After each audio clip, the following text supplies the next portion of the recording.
Hello and welcome to Happy Birthday, Sherlock Holmes. My name is Sarah Scoggin and I'm the Early Childhood Librarian at Newburgh Free Library. We're celebrating the birthday of one often considered the greatest detective of all time, created by Sir Arthur Conan Doyle in his book A Study in Scarlet in 1887. And he was inspired by a real person, Dr. Joseph Bell, who was a doctor that the author knew, who was excellent at making observations and figuring things out. And he decided he would write a character after Dr. Joseph Bell, and he was going to call him Sherringford Hope, but we're glad he called him Sherlock Holmes.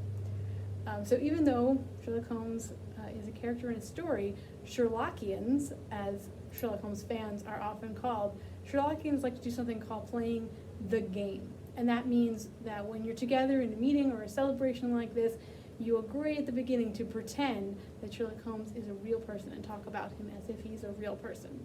So that's why we're saying, happy birthday, Sherlock Holmes, born in 1854, which means that today he turns 167. So I invite you to play along with the Sherlockian game.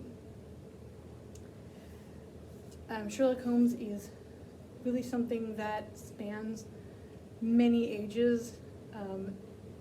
So many people can enjoy them, from kids all the way through adults, whether you just want to have fun with it, or there's even serious scholarly journals and societies based around Sherlock Holmes. So I'm going to start by just showing you something really quickly. This is the Little Master Conan Doyle Sherlock Holmes Sounds Primer, Hound of the Baskervilles, by Jennifer Adams and art by Allison Oliver. So this is not really telling your toddler the story of the Hound of the Baskervilles, but it uses images from the story to talk about sound words. So boots go scrape, and wheels of a carriage go clatter, clatter, clatter. So that would be a fun one to sort of act out all the sound effects. Then taking a step up is Mizi Tulane, Preschool Detective, in What's That Smell? By Lauren McLaughlin, illustrated by Debbie Ridpath-Oy. And of course, this is not a Sherlock Holmes story, but it involves a detective, even though she's only a preschooler. I'm actually going to read you this book, and this is brought to you with permission of the publisher, Random House.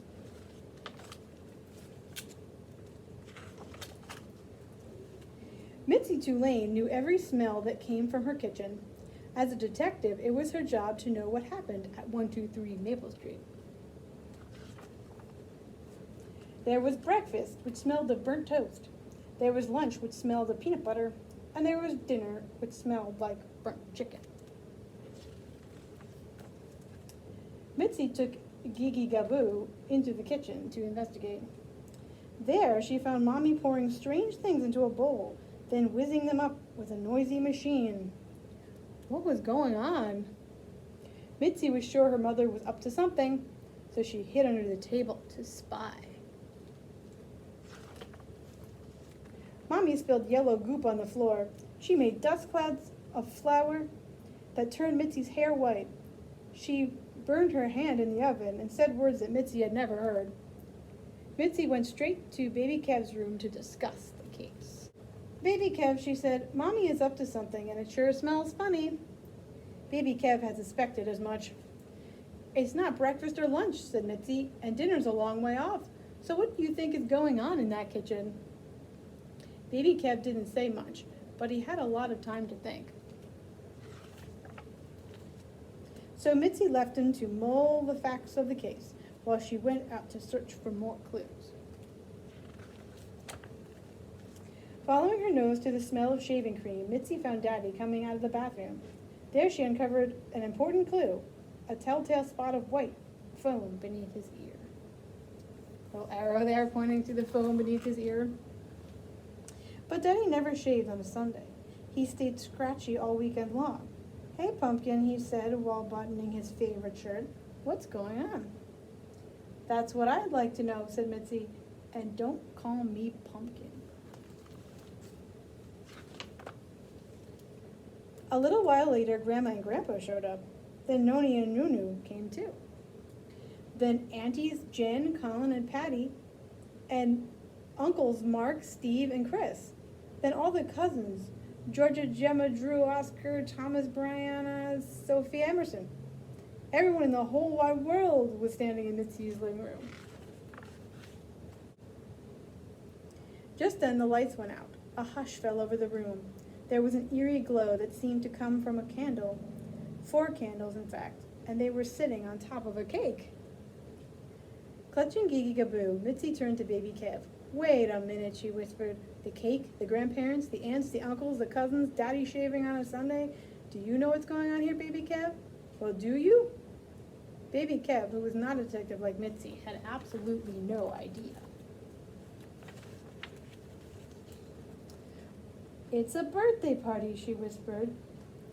Confirming her suspicions, everyone started singing happy birthday. But whose birthday was it? Mitzi dropped into her best thinking chair with Gigi Gaboo and her thumb. Was it baby Kev's birthday? Was it Mommy's? Was it her favorite cousin Gemma's? Mitzi surveyed the evidence. The cake was green and purple, which were Mitzi's most favorite colors. There were 4 candles on the top. The last time she checked, she was 3 years old. Quickly, she did the math. 3 + 1 equals, Mitzi looked up from her fingers. Holy macaroni, this is my birthday party. Everyone was quiet. Then they laughed as if they had known all along, but how could they have known? They weren't detectives like her. Go on, said Mitzi. You can keep on singing. But I know how this ends. The evidence, you see, is all around. So everyone in the whole wide world resumed singing. Phew, Mitzi said to Gigaboo. Sometimes a case cracks wide open at the very last minute. That's the nature of detecting.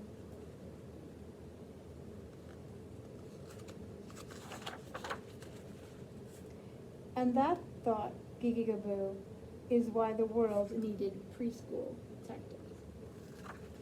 The end.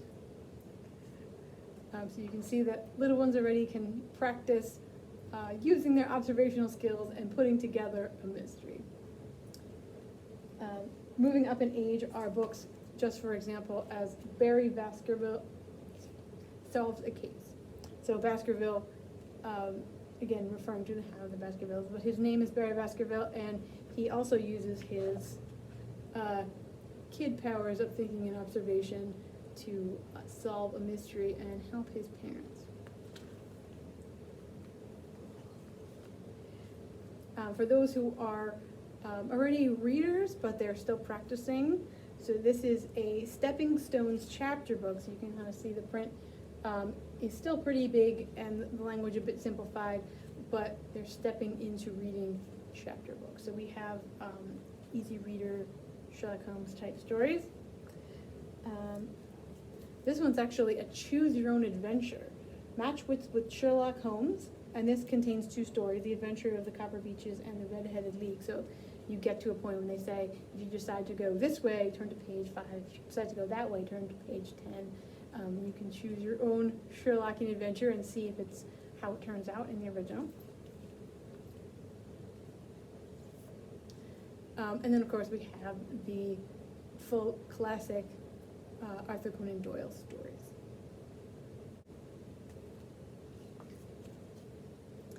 So Sherlock Holmes is portrayed in books not only in different levels of his story, but Sherlock Holmes reappears as many different things. So here we have Hamster Holmes, a mystery comes knocking with his firefighter friend, Dr. Watt. So we have Hamster Sherlock Holmes. We have The Great Mouse Detective Basil of Baker Street by Eve Titus. This is a series of longer, a little bit harder chapter books, but Sherlock Holmes is the upstairs neighbor of Basil of Baker Street. Then we have The Adventures of Sherlock Ferret. Seems they like to make Sherlock Holmes into various furry creatures. So he solves the missing necklace, the multiplying masterpieces, and the poisoned pond. Sherlock Holmes has even been shown as a skeleton in this story, Bonesville, a Sherlock Holmes story about some skeletons who lose some of their bones. You can see that one. He's wearing this deerstalker hat. He's got his pipe there and his magnifying glass. So he has to discover who stole the missing bones.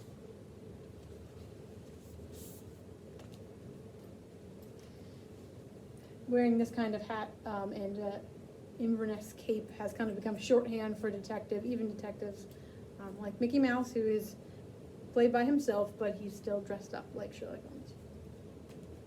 And for adults, there are countless books written not by the original author, but by other authors since the first story came out in 1887.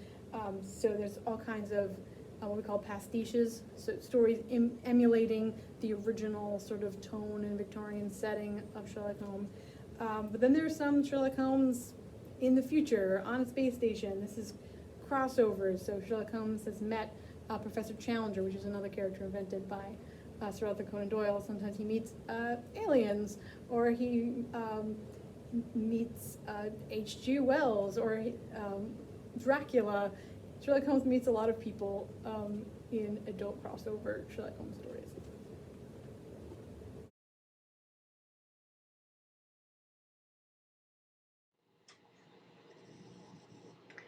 The Adventure of the Speckled Band was Sir Arthur Conan Doyle's favorite of his Sherlock Holmes short stories. It happens to be my favorite too, and the favorite of many Sherlockian fans in the Baker Street Journal.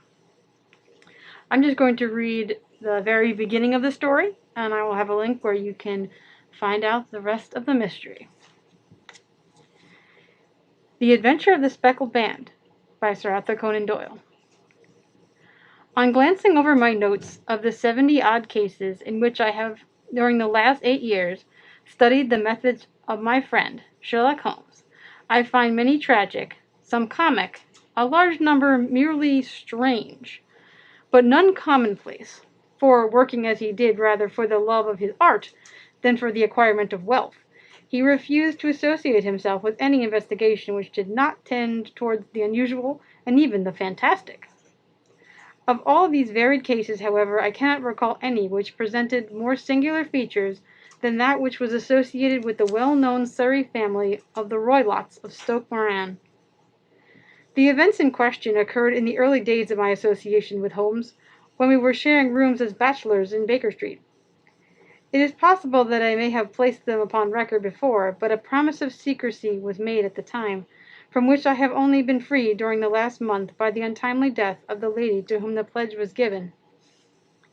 It is perhaps as well that the fact should now come to light, for I have reason to know that there are widespread rumors as to the death of Dr. Grimsby Roylott, which tend to make the matter even more terrible than the truth. It was early in April, in the year '83, that I woke one morning to find Sherlock Holmes standing fully dressed by the side of my bed.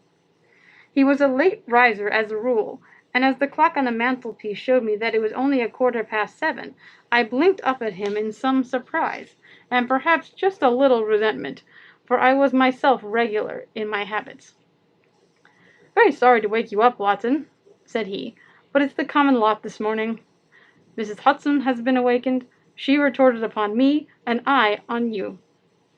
"What is it then, a fire?" "No, a client. It seems that a young lady has arrived, in a considerable state of excitement, who insists upon seeing me. She is waiting now in the sitting-room. Now, when young ladies wander about the metropolis at this hour of the morning, and knock sleepy people up out of their beds, I presume that it is something very pressing which they have to communicate. Should it prove to be an interesting case, you would, I am sure, wish to follow it from the outset. I thought at any rate that I should call you and give you the chance." "My dear fellow, I would not miss it for anything." I had no keener pleasure than in following Holmes in his professional investigations, and in admiring the rapid deductions, as swift as intuitions, and yet always founded on a logical basis, with which he unravelled the problems which were submitted to him.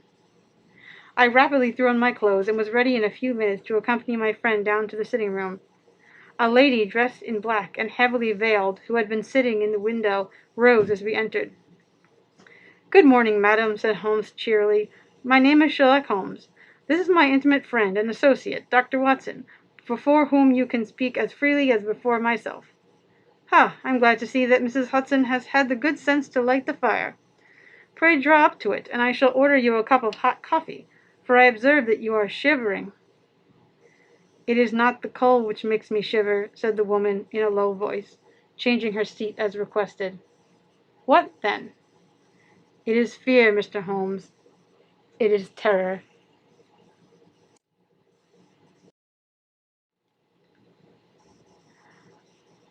In another offshoot of Sherlock Holmes mystery stories is a manga, which I would recommend for ages 14 and up, called Case Closed. It stars Jimmy, or Shinichi Kudo, a teenage prodigy detective. Kudo falls afoul of a sinister organization, which tries out an experimental poison on him. He doesn't die, his body just shrinks. So now he has the mind of a brilliant young man in the body of a 6-year-old. He goes undercover as a boy named Kona Enegawa to continue his detective work. So Jimmy Kudo is not Sherlock Holmes, but he is obsessed with Sherlock Holmes in the Case Closed stories. And one of the stories is actually about a rare first edition of A Study in Scarlet, the first Sherlock Holmes story ever published. Sherlock Holmes has even been made into a Playmobil figure. Not to mention Sesame Street's Sherlock Hemlock, and Sherlock as a troll? Well, okay, that wasn't a story. That's just a troll doll.